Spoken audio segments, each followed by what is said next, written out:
አፈናው በጭምብል ሆኗል። መንግስት የትግራይን ህዝብ ማዳን ይኖርበታል። ህፃናትን መጠጥ ቤት ማስገባት በህግ ያስቀጣል። መንግስትን መስደብና ገንዘብ መሰብሰብ ተከለከለ። ሰላም ጤና ይስጥልን። የተወደዳችሁና የተከበራችሁ የሀቅና ሳቅ ሚዲያ አድማጭና ተመልካቾቻችን የዕለቱን ወሳኝ መረጃ ይዘንላችሁ ቀርበናል። በዛሬ የወሳኝ መረጃ የዜና ዝግጅታችን የሀገር ውስጥና የውጭ መረጃዎችን ወደ እናንተ እናደርሳለን። አፈሳው በጭምብል ሆኗል። በትግራይ ክልል በሁሉም ቦታዎች አስገዳጅ ወታደራዊ ምልመላው ቀጥሏል። ከላይ የሚታየው ምስል በዛሬው ዕለት ሰኔ 22 2018 ዓ.ም ከሽላናት የተያዙ ወጣቶች ወደ አዲ ጉዶም ፖሊስ ጣቢያ ሲወሰዱ የሚያሳይ ነው። ከቅርብ ጊዜ ወዲህ አፈሳውን የሚፈጽሙት ታጣቂዎች ጭምብል የለበሱ መሆናቸው ታውቋል። ህወሓት ዛሬ በሰጠው መግለጫ አስገዳጅ ወታደራዊ አፈሳ እያደረኩ አይደለም ሲል ክዷል። ህፃናት መጠጥ ቤት ማስገባት 5000 ብር ያስቀጣል። በጋምቤላ ክልል አኟክ ብሔረሰብ ዞን የአቦቦ ወረዳ ሴቶችና ህፃናት ማህበራዊ ጉዳይ ጽህፈት ቤት እድሜያቸው ከ18 ዓመት በታች የሆኑ ህፃናትን ወደ መጠጥ ቤቶች እንዳይገቡ ጥብቅ መመሪያን አስተላልፏል።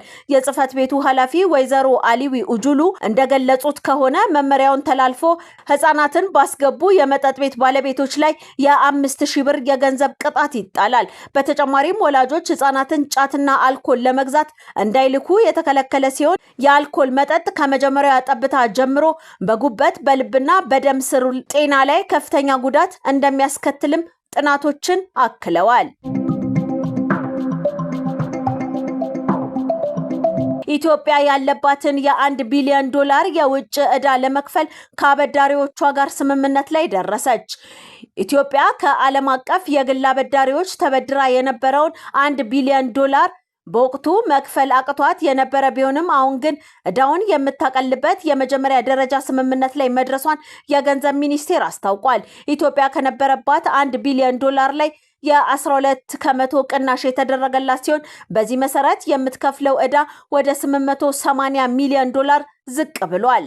ይህ 880 ሚሊዮን ዶላር እስከ 2029 ድረስ በ6.15 ከመቶ ወለድ በየደረጃው እንድትከፍል ጊዜ የተሰጣ ሲሆን ባለፉት 2 ዓመታት ሳትከፍል ያሳለፈችውን 99.4 ሚሊዮን ዶላር የወለድ ዕዳ ትከፍላለች። ስምምነቱ ወደፊት ኢትዮጵያ ብድር ባስፈለጋት ጊዜ እስከ 1 ቢሊዮን ዶላር ድረስ በድጋሚ የመበደር መብት ወይም እድልን ያካተተ መሆኑ ተገልጿል። ዓለም አቀፉ የገንዘብ ድርጅት IMF እና ዋነኛዎቹ አበዳሪ ሀገራት ቻይናና ፈረንሳይ ስምምነቱን የደገፉ ሲሆን ይህም የኢትዮጵያ የኢኮኖሚ ገጽታ የሚሻሻልና ተጨማሪ የውጭ ብድርና እርዳታ በቀላሉ እንድታገኝ በር የሚከፍት መሆኑን በገበያው ላይ ትልቅ ተስፋ ጥሏል።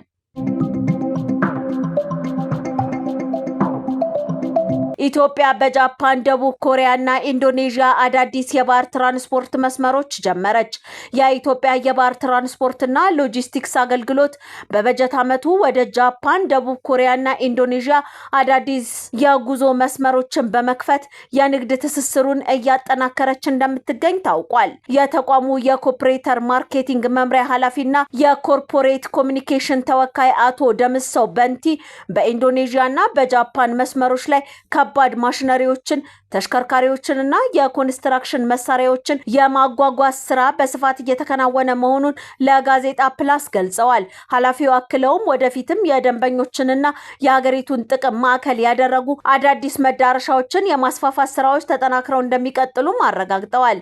እነዚህ አዳዲስ የባህር መስመሮች ጉዞዎች መጀመራቸውን የሀገሪቱ የንግድ እንቅስቃሴ በከፍተኛ ሁኔታ ያሻሽላል ያሉት አቶ ደምሰው የወደብ ጭነቶች በአጭር ጊዜ ወደ ተፈለገው ቦታ እንዲደርሱ በማስቻል ጊዜንና ወጪን በከፍተኛ ደረጃ እንደሚቆጥብም አስገንዝበዋል። የፌዴራል መንግስት የትግራይን ህዝብ ሊያድን ይገባል። የህወሓት ጽንፈኛ ቡድን ከዚህ ቀደም ያደርገው ከነበረው የወርቅ ንግድ በአሁኑ ወቅት የትግራይ ወጣቶችን ወደ መሸጥና ወደ ማገት መሸጋገሩን የወለዶ ትግራይ ፖለቲካ ፓርቲ ፕሬዝዳንት አቶ ጉዑሽ ግደይ ገለጹ። ቡድኑ ታሪካዊውን የፕሪቶሪያውን የሰላም ስምምነት በተግባር በማፍረስና ከሀገር ውጭ ካሉ ጠላቶች ጋር ጽምዶ በሚል ስያሜ በመተባበር ለሌላ ጦርነት እየተዘጋጀ እንደሚገኝና በትግራይ ክልል ሁሉንም ሰላማዊ የፖለቲካ መንገዶች ዘግቶ በጉልበት እያስተዳደረ መሆኑን አስረድተዋል። የትግራይ ወጣቶችን እያገተና ወላጆቻቸውን እያሰረ ትውልድን ለማጥፋት እየሰራ ነው ያሉት ቡድኑ የትግራይን ህዝብ ጥቅም ወደ ጎን በመተው ለታሪካዊ የኢትዮጵያ ጠላቶች ጥቅም እየሰራ እንደሚገኝና ህዝቡም በፈቃደኝነት ከሱ ጋር እንደማይዋጋ በተግባር እያረጋገጠ መሆኑን አጋልጠዋል። አቶ ጉዑሽ የፌዴራል መንግስት እስካሁን ላሳየው የሰላም ትዕግስትና ጥረት ምስጋና አቅርበው አሁን ላይ ግን የቡድኑ እንቅስቃሴ ወደ አደገኛ ደረጃ በመሸጋገሩ የትግራይ ህዝብን ለማዳን የሀገርን ሉዓላዊነት ለማስከበር ህገ መንግስታዊ ፖለቲካዊ እርምጃዎችን መውሰድ እንዳለበት በማሳሰብ መላው የትግራይ ህዝብ ከኢትዮጵያ መንግስት ጎን ቆሞ ይህንን ኋላ ቀር ቡድን እንዲታገልም ጥሪ አቅርበዋል። ፓራጓይ በዓለም ዋንጫ ጀርመንን ያሸነፈችበትን ቀን ብሔራዊ በዓል እንዲሆን አወጀች። በዓለም ዋንጫ የ32ቱ የጥሎ ማለፍ ጨዋታ ፓራጓይ የአራት ጊዜ የመድረኩን ባለክብር ጀርመንን ሳትጠበቅ በማሸነፍ 16ቱን መቀላቀል ችላለች። ደቡብ አሜሪካዊቷ ሀገር ትናንት ምሽት ጀርመንን በመለያ ምት 4-3 በማሸነፍ ወደ ቀጣይ ዙር ማለፏ ይታወቃል። ድሉን ተከትሎ የሀገሪቱ ፕሬዝዳንት ሳንቲያጎ ፔና የዛሬው ዕለት የፓራጓይ ብሔራዊ የድል በዓል እንዲሆን አዋጅ አስተላልፈዋል። ፓራጓይ በቀጣይ ሩብ ፍጻሜውን ለመቀላቀል ከፈረንሳይና ስዊድን አሸናፊ ጋር በአሜሪካ ፊላደልፊያ ጨዋታዋን ታደርጋለች።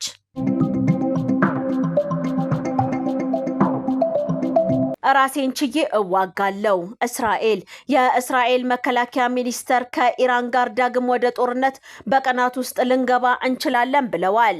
አይዲኤፍ ዝግጅት እንዲያደርግም ትዕዛዝ ተሰጥቶታል። ኢራን ምንም አይነት ሚሳኤል ወደ እስራኤል ካስወነጨፈች ደግሞ አጸፋው የማያወላዳ ይሆናል ያሉት ካትስ በቀናት ውስጥ ምናልባትም ነገ ወደ ጦርነት ልንመለስ እንችላለን በሚል አሳስበዋል። ከአሜሪካ ጋር እየተደራደረች ወደ እስራኤል ጥቃት የማድረስ ፍላጎት ኢራን አላትም ብለዋል።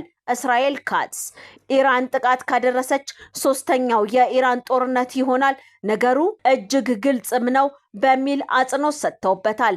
እስራኤል ሚሳኤል ሲወነጨፍባት አደገኛ ምላሽ ሳትሰጥ አታልፈውም የሚል መረጃም ሚኒስትሩ አጋርተዋል። በኢራን ላይ ያለምንም ደጋፊ ራሳችንን ችለን ጥቃት ለማድረስ እንዲሁም ሰማያዊና ነጭ ዘመቻ ኢራን ውስጥ ለማድረግ ጦሩ እንዲዘጋጅ ትዕዛዝ ሰጥቻለሁም ብለዋል። ብሉ ኤንድ ዋይት ዘመቻ በእስራኤል ጦርና ፖለቲከኞች ራስን ችሎ ማጥቃት የሚል ትርጓሜ ይሰጠዋል መባሉን ፎክስ ኒውስ ጠቅሰው ኤንቢሲ ዘግቧል። ለትግራይ ህዝብ ሰላም መንግስት ግዴታውን እየተወጣ ነው። የፌዴራል መንግስት የፕሪቶሪያውን የሰላም ስምምነት ሙሉ በሙሉ በማክበርና በመተግበር ረገድ ግንባር ቀደም ሚናን ተጫውቷል። መንግስት በትግራይ ክልል ዘላቂ ሰላምና መረጋጋት እንዲሰፍን በማሰብ የባንክ፣ የቴሌኮሙኒኬሽን፣ የኤሌክትሪክና የበረራ አገልግሎቶችን በፍጥነት የመለሰ ሲሆን ሰብአዊ ድጋፎችና መሰረታዊ ሸቀጦችንም ወደ ክልሉ እንዲገቡ ምቹ ሁኔታን ፈጥሯል። የፌዴራል መንግስት አወዛጋቢ የድንበርና የግዛት ጉዳዮችን በህገ መንግስቱ መሰረት በሰላማዊ መንገድና በውይይት እንዲፈቱ እንዲሁም የተፈናቀሉ ዜጎች በደህንነታቸው እንዲመለሱና የሽግግር ፍትህ ፖሊሲ እንዲተገበር በከፍተኛ ቁርጠኝነት እየሰራ ይገኛል። ታዲያ መንግስት ይህንን ሁሉ ሲያደርግ ከህወሓት እንቅፋት ሳይገጥመው ቀርቶ ሳይሆን መንግስት ለትግራይ ብሎም ለኢትዮጵያ ህዝብ ሲል ነገሮችን በሆደ ሰፊነት ስላለፈ እያሳለፈም ስለሆነ ነው። በማህበራዊ ሚዲያ በኩል መንግስትን መስደብና ገንዘብ መሰብሰብ ተከለከለ። በተባበሩት አረብ ኤሚሬቶች የሚኖሩ ኢትዮጵያውያን በማህበራዊ ሚዲያ በሚያደርጓቸው እንቅስቃሴዎች ላይ ጥንቃቄ እንዲያደርጉ የዱባይ ፖሊስና የኢትዮጵያ ቆንጽላ ጽሕፈት ቤት ጥብቅ ማስጠንቀቂያን አስተላልፏል። በጥምረቱ በተዘጋጀ መድረክ ላይ እንደተገለጸው በአገሪቱ የሳይበር ወንጀል ህግ መሰረት የሚከተሉ ድርጊቶች ከፍተኛ ቅጣትን ያስከትላሉ። የጥላቻ ንግግር፣ መከፋፈልና ጥላቻን የሚያንጸባርቁ የብሔር ፖለቲካ እንቅስቃሴዎችን፣ ቅስቀሳዎችን መለጠፍ፣ ስድብና ስም ማጥፋት፣ ግለሰቦችን ወይም ተቋማትን በቪዲዮ፣ በጽሁፍ ወይም በኮመንት መዝለፍ፣ ያለ ፍቃድ መረጃ ማውጣት፣ የግለሰቦችን ምስልና መረጃ ያለ ፍቃድ ማሰራጨት፣ የገንዘብ ማሰባሰብ፣ ያለ መንግስት ፍቃድ በማህበራዊ ሚዲያ በኩል ማናቸውንም ገንዘብ ማሰባሰብ ተከልክሏል። የተወደዳችሁና የተከበራችሁ የሀቅና ሳቅ ሚዲያ አድማጮቻችንና ተመልካቾቻችን የዕለቱ የወሳኝ መረጃ የዜና ዝግጅታችን የተከታተላችሁትን ይመስል ነበር። ቀሪ የሀቅና ሳቅ ፕሮግራሞች እንደቀጠሉ ናቸው። ጥሩ ጊዜ ይሁንላችሁ።